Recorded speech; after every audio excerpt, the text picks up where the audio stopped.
الله أكبر الله أكبر أشهد أن لا إله إلا الله أشهد أن لا إله إلا الله أشهد أن محمدا رسول الله أشهد أن محمدا رسول الله حي على الصلاة حي على الصلاة حي على الفلاح حي على الفلاح الله أكبر الله أكبر لا إله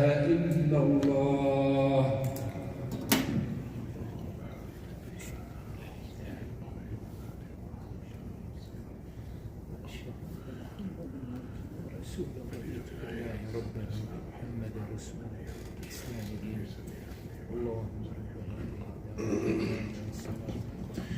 إن الحمد لله نحمده ونستعينه ونستغفره ونعوذ بالله من شرور أنفسنا ومن سيئات أعمالنا من يهده الله فلا مضل له ومن يضلل فلا هادي له وأشهد أن لا إله إلا الله وحده لا شريك له وأشهد أن محمدا عبده ورسوله يا أيها الذين آمنوا اتقوا الله حق تقاته ولا تموتن إلا وأنتم مسلمون يا إخوان بارك الله فيكم.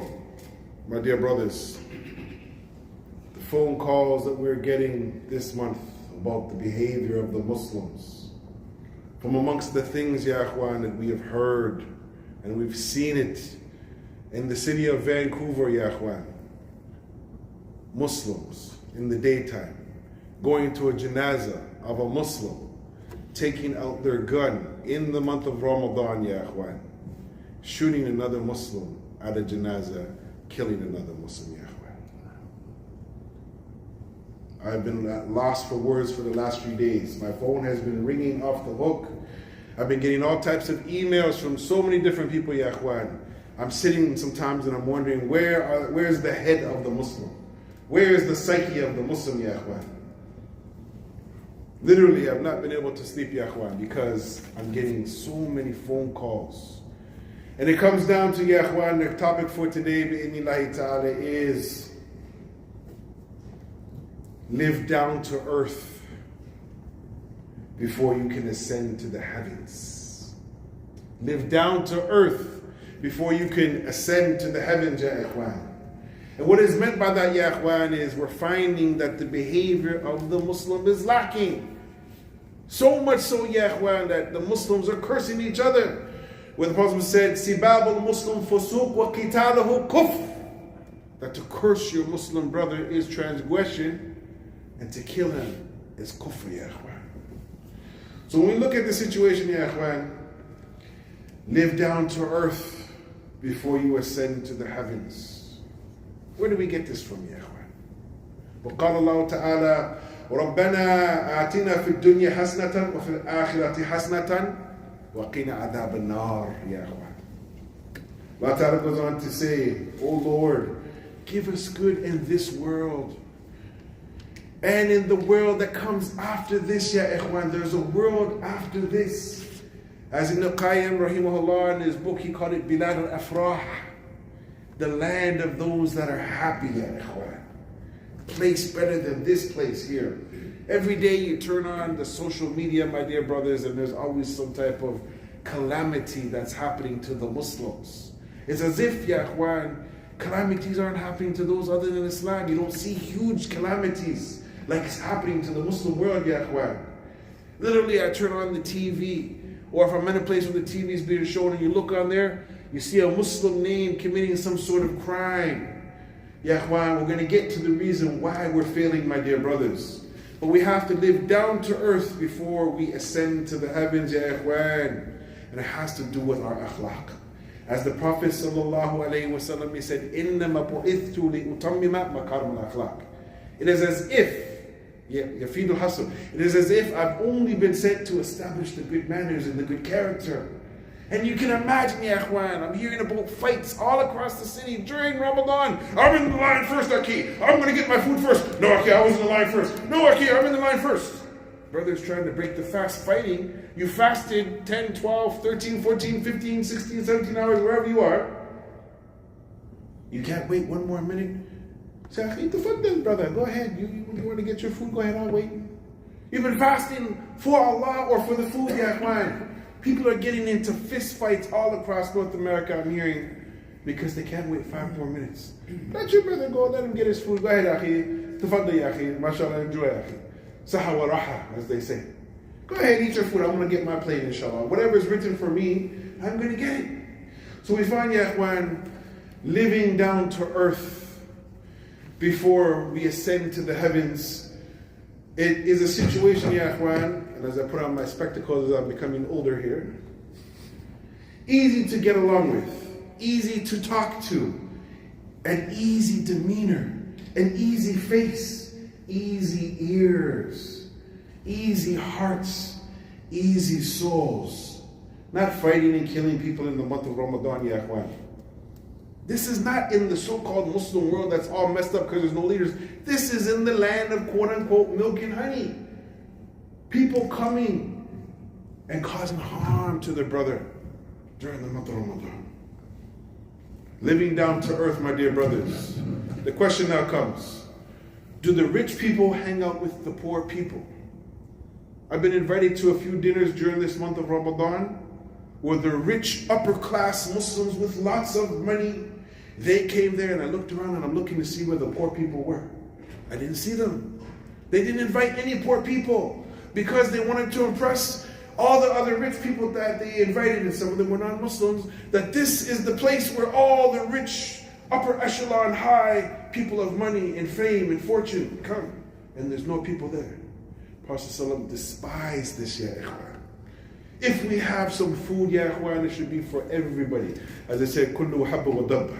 Any walking creature that's coming, bismillah, go ahead. It's month of Ramadan. The question now comes, ya ikhwan, do the rich hang out with the poor? Are the people that are living high in the hills, that means that they have the ability to pay their bills because they're living so high on the hills? Or the people that are in what they call sky boxes, they're up in the top condo level, 80-foot floor, they got the big money, they're on the big penthouse. The upper class, the high earners, ya ikhwan. I've met Muslims like this, ya ikhwan. And I've seen them with a nose like this when you meet them. Sometimes they don't want to give me the salams. This, ya ikhwan, this month of the rich upper class should help those that are in the lower classes, ya ikhwan. If you have money, ya ikhwan, you have to help those.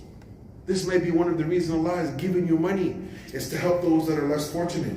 By being able to pay your zakat, being able to give your sadaqah, being able to make lots of dua, and being able to feed those that don't have the ability to feed themselves, ya ikhwan.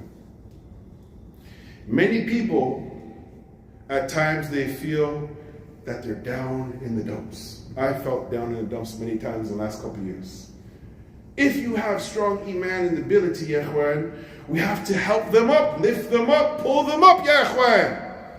People are suffering. Are we helping our brother by when he comes to the masjid, or when you see him, he had a bad day, but you smile at him and you show him your $1 billion smile. I got a hockey smile, I got a chip tooth. Assalamu alaikum. Muslims have said to me, oh, Akhi, why don't you get your tooth fixed? I said, I got it fixed 4 times. My dad fixed it 4 times. It just keeps falling out. Can you imagine a Muslim telling you, why don't you get your tooth fixed? And I've had people critique me, and why doesn't he get his tooth fixed? It's been fixed many times. The cap just wouldn't stay on. It just keeps falling off. Because maybe we're spitting too hard. The people don't like what we're saying. Ya ikhwan, the Prophet said, Unsar akhaka dhaliman aw madluman. Help your brother. Assist your brother. Whether he is being oppressed or he himself is the oppressor, ya ikhwan. And the companions of the Prophet, they weren't like me and you. They just sat on the sideline and don't do nothing, don't contribute nothing. They asked, oh Prophet of Allah, how can we do that? We know how to help him if he's being oppressed, which unfortunately the Muslims now, we don't know how to help the oppressed. But what if he's doing the oppression? The Prophet said, stop him. Stop him from oppressing the people. Say something. Speak out against it, ya ikhwan. So our problem, my dear brothers, is that our akhlaq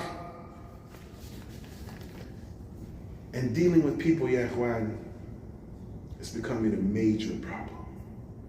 And the issue is, ya ikhwan, my brother right here who's sitting in front of me, as soon as I met him, we clicked like we were best friends from a long time ago. I know this brother here, mashallah, almost 23, 24 years now. May Allah protect the Shaykh, hafidhahullah. And some of my other brothers I've known him for a while, and it seems like we can just click just like that. We get along. The Nabi sallallahu alayhi wa sallam, he told us about this years and years and years ago.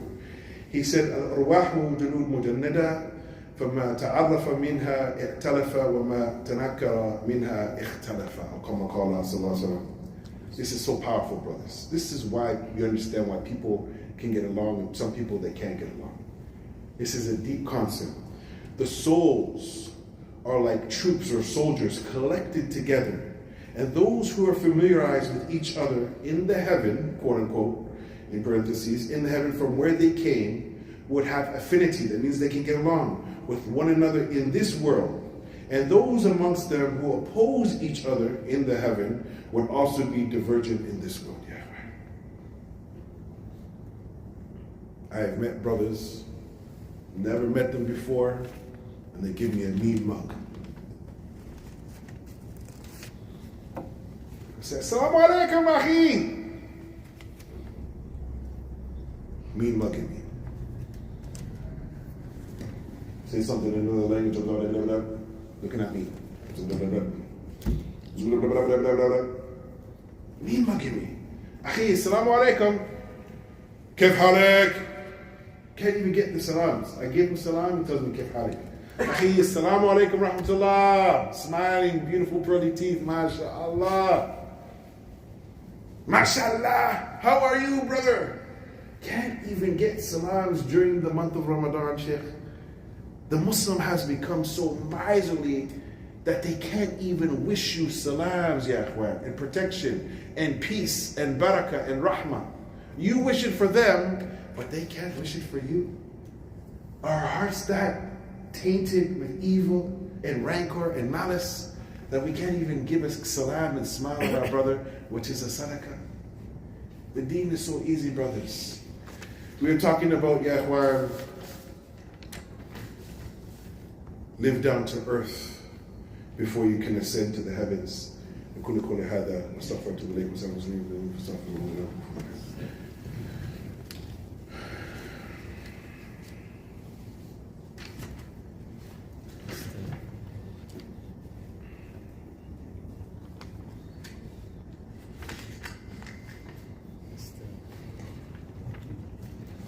Alhamdulillahi Rabbil Alameen. حمد كثير طيبا مباركا فيه كما يحب ربنا ويرضى. Live down to earth before you can ascend to the heavens. So we talked a little bit about the behavior and dealing with people and being easy with the people, ya ikhwan. And we know, ya ikhwan, that sometimes our behavior, it needs to be improved upon. And one of the biggest, scariest things that we found, ya ikhwan, and I've said it before, and I'm going to do something that's going to be a little bit shocking to you. But this is a once-in-a-lifetime thing. So we find, ya ikhwan, as I'm standing on the highest post, I don't think anybody ever stood this high. The Prophet said, Al-Kibr, Batil al-Haq, wa ghabt al-Nas. Kibr, arrogance. It is rejecting the truth and standing high and looking down upon the people. They're no good. They're not from my country. They don't speak my language. They're not in the bracket of expenses and money and ability and prestige that I'm in, so I'm going to look down upon them. This is a sickness, ya ikhwan. We have to rid this from our heart. Ya ikhwan, from amongst being grounded, we need to know about the ulama, ya ikhwan. They have a very special quality, and the ayah is very long. We'll just quote some of it. That they are grounded in the knowledge, ya ikhwan. Grounded in the knowledge. So the issue, ya ikhwan, comes down to, as Muslims, we're not goal-orientated enough. We're not focused enough. And we did a quiz, Ya Ikhwan, with PhDs and master degree holders and sheikhs and hufaz and so many people. It's one of our workshops that we have, where we give everybody a piece of paper and we list from 1 to 10. Tell us your top 10 goals of life. Get a Ferrari, marry a beautiful woman, get the new LeBron James shoes, get the new video game, get the new iPhone, get the new latest gadget. And no one puts on there to get to the Jannah. The lofty goals, Ya Ikhwan. To get to the paradise. This should be first and foremost on our goals, Ya Ikhwan. وقال الله تعالى ومن أراد الآخرة وسعى لها سعيها وهو مؤمن فأولئك كان سعيهم مشكورا. Allah Ta'ala goes on to say, but whoever desires the hereafter and he exerts the effort due to this while they are a believer, it's conditional. It is those whose efforts, it is appreciated by Allah. We are going to talk now about something that the Muslims need to spend more time studying, Ya Ikhwan. The issue for us to get to the higher levels of the Jannah, Ya Ikhwan, first of all, we need to know about something called Ulu al-Himma. Ulu al-Himma, Ya Ikhwan, high aspirations. The Muslims should have high aspirations. And we look in the past, the Muslims had high aspirations. They didn't think small, they thought big, Ya Ikhwan. How can we win the hearts and the minds and the souls of the people? Sitting on the sidelines? No. We have to be proactive with our da'wah, Ya Ikhwan, not reactive. From amongst those things, Ya Ikhwan, that should be on the top of our list. And it's a very deep topic, Ya Ikhwan. Maybe we shout out somebody more knowledgeable will come and give you the real depth knowledge of this. Is that we should be seeking the wajh of Allah, the countenance, the face of Allah Azza wa Jalla in our actions. This is from amongst the highest things that we can do. And from amongst the things, Ya Ikhwan, is seeking the pleasure of Allah, the ridwan of Allah subhanahu wa ta'ala. Why are you here, Akhi? Well, I'm here to look at the beautiful sister who just came in here today, mashallah. Well, I'm here because there's some chicken and waffles and some chicken and some rice and some kebabs. That's why I'm here. You mean you're not here for the pleasure of Allah? We're lacking. And when we asked, the Prophet said, when you ask for Jannah, ask for Firdaus, Ya Ikhwan. Those three things, brothers, teach it to your family. Send a text out today. Tell your family, listen, we need to focus on three main things. Getting to the Jannah, Al-Firdaus. This is what the Muslims, they put on that thing if they got it right on that quiz. I want to go to Jannah. But you have to go to Jannah Firdaus. That's what should be asked for. Also to be pleased with Allah and ask Allah to be pleased with us. And to see the face of Allah Azza wa Jalla. So looking at this situation, my dear brothers, some of the scholars, they commented on this. We were talking about live down to earth before you ascend to the heavens. Every true Muslim, he wants to go to the Jannah. But Ya Ikhwan, it depends upon our akhlaq, Ya Ikhwan. It depends on our behavior, Ya Ikhwan. People with bad akhlaq, I don't think they're going into the place where there's people with good akhlaq, Ya Ikhwan. So from amongst the things, Ya Ikhwan, bi'idhnillahi ta'ala, we're going to read it, and again, I'm putting on my spectacles as I'm showing my age here now. We find that the greatest delight, the pleasure of Allah in looking at His face. Allah Ta'ala, وَجُوهٌ يَوْمَئِذٍ نَاظِرَةٌ إِلَّا رَبِّهَا نَاظِرَةٌ. Some faces that day will be nadira, shining and radiant, looking at their Rabb. I want to look at my Lord. And I hope you brothers want to also look at your Lord. Ibn Athir, one of the great scholars of Islam, went on to say that seeing Allah is the ultimate joy in the hereafter. Not a big, beautiful, pearly house made of bricks and diamonds and rubies. Yes, mashallah, those things are there. Or to see the beautiful Hur'in or whatever other things that are there, Ya Ikhwan. But the ultimate goal is to help us reach the Jannah, and may Allah help us to see the ultimate joy, which is seeing Allah Azza wa Jalla, Ya Ikhwan. Abu Sa'id al-Khudri reported that the Prophet ﷺ went on to say, Allah will say to the people of paradise, O people of paradise, they will say, we are at your worship, O Rabb, and all goodness is in your hand. He will say, are you content? Do you have qana'ah? Are you content? They will say, why should we not be content, O Rabb? when you have given us what you have not given anyone else of your creation, meaning the believers. He will say, shall I not give you better than that?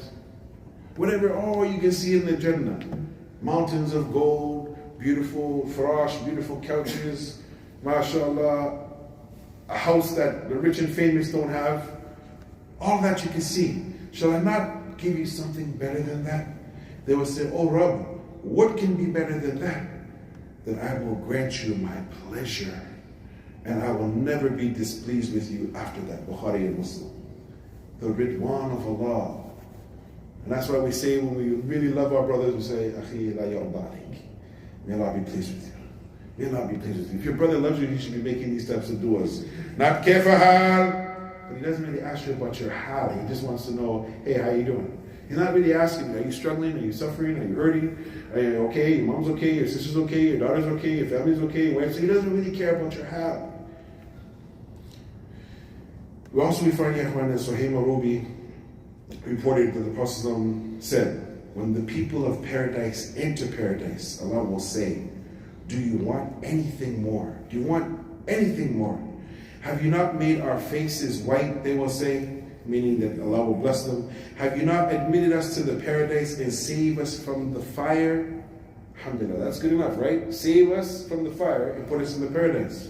Then the veil will be lifted, ya akhwan. Subhanallah. La hawla wa la quwwata illa billah. The veil will be lifted, ya akhwan.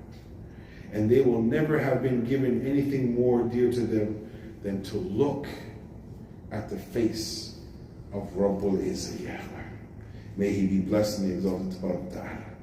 One reports add that then the Prophet said the ayah, for those who have done good in the best, لِلَّذِينَ أَحْسَنُوا الْحُسْنَى وَزِيَادَةً. Subhanallah, ya akhwan. For those who have done good is the best reward, paradise, and even more, glancing at the countenance, the wajh of Allah al-Jallu fi ula, ya akhwan. My dear brothers, if this hasn't motivated you in life, that there's something more than just your paycheck, ya akhwan, that you get to look forward to. There's something more than dead meat that's been cooked on a rotisserie. And I love food, I grew up eating food. This is the North American culture, ya akhwan. But why are we here? Why are we here, ya akhwan? It's the month of Ramadan. Have we made Allah Azza wa Jal our goal? Pleasing Allah, trying to seek His face and get to the Jannah to Firdaus? If we haven't, brothers, made it that our goal, then we have lost miserably this month, ya akhwan. Really, we have. As we see all the calamities, ya akhwan, I'm going to end it with this, in the Muslim world, don't think, brothers, because you live here in Canada, the land of milk and honey, the land of Tim Hortons, that everything is okay and none of these calamities can happen to you, because now you possess a big blue passport. You have the ability, because you have permission from some king or queen in this dunya. They give you permission that you can travel the world, ya akhwan. You can go with this big blue passport better than you could with the passports from the Muslim countries. We've made it now. We arrived. We have a big blue passport. Calamities can happen here too. May Allah save us and save all the people around the world, ya akhwan. I've been asked by the leadership of this masjid for our few brothers that are here, because this is the first khutbah, so hardly anybody comes here. And only the converts, we get the first khutbahs. We don't get the middle khutbahs or the last khutbahs. But mashallah, tabarakallah, to give to this masjid, brothers. Apparently they have, I got a chance to see it yet, but they've been able to put on the side some more extension to the masjid. So here's my challenge to my brothers today. Give what you can today, or give what you can at the end of the month, before Ramadan ends. But here's the challenge. Go on your WhatsApp today and talk to 10 of your friends and ask each one of them, can you give me $100 for the masjid? Go on the WhatsApp and ask 10 of your brothers to give you $100. If you have a good relationship with your 10 brothers, ask them, give me $100, bring that masjid and put it in the sadaqah box for them. Imagine that, brothers. The power of 10 times 100.